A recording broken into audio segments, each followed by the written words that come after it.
नमस्कार, न्यूज 69 में आपका स्वागत है। मैं हूं आपके साथ अंकिता। चलिए बढ़ते हैं मुख्य खबर की ओर। मध्य प्रदेश के मुख्यमंत्री मोहन यादव ने कहा, आपातकाल दिवस एक काला धब्बा है, गणतंत्र के मुंह पर तमाचा है। कांग्रेस 1975 में 25-26 जून की रात को आज ही के दिन आपातकाल का यह कलंक लगाया था।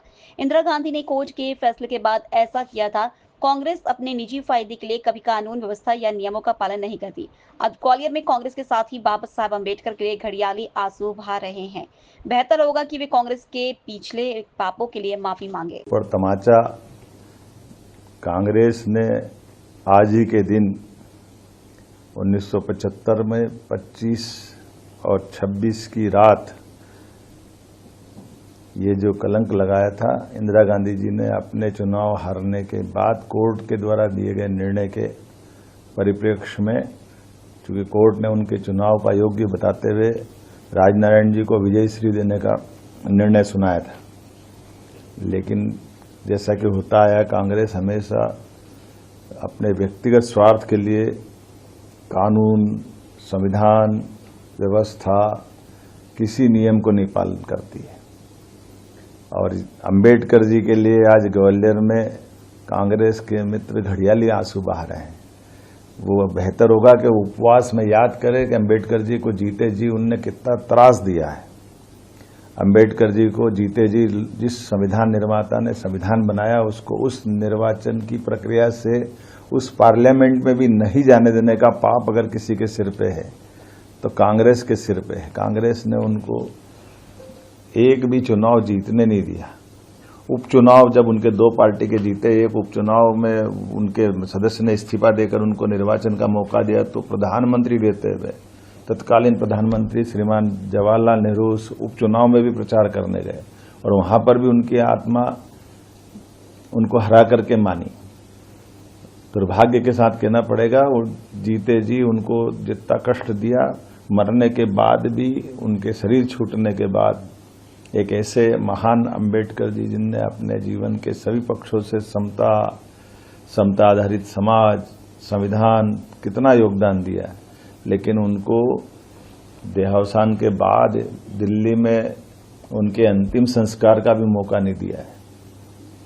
मजबूरी में उनकी उस मृत शरीर को लेकर के हवाई जहाज से बंबई जाना पड़ा और उससे बढ़कर के कांग्रेस के लोगों ने अन्याय करते हुए उस विमान के किराए का वसूली भी उनकी पत्नी से की। कल्पना कर सकते कि कांग्रेस कहां तक नीचे जा सकती। जीते जी उनको काम नहीं करने देती है, जीते जी उनके कष्ट बढ़ाती है, हारने के मजबूर करती है, शरीर छूटने के बाद जलाने का मौका नहीं देती।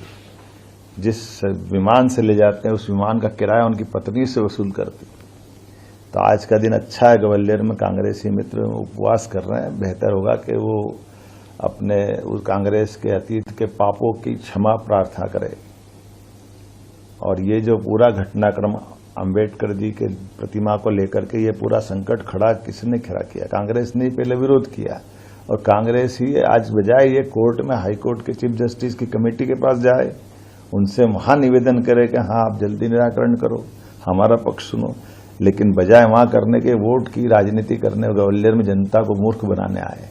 जनता सब जानती है और बहुत अच्छा संयोग है। जिस दिन वो संविधान की आत्मा रोई थी, संविधान के साथ अन्याय करा था कांग्रेस ने, उस दिन उन्हें उपवास करते हुए ये दोनों झूठ के पर्दे खुलेंगे।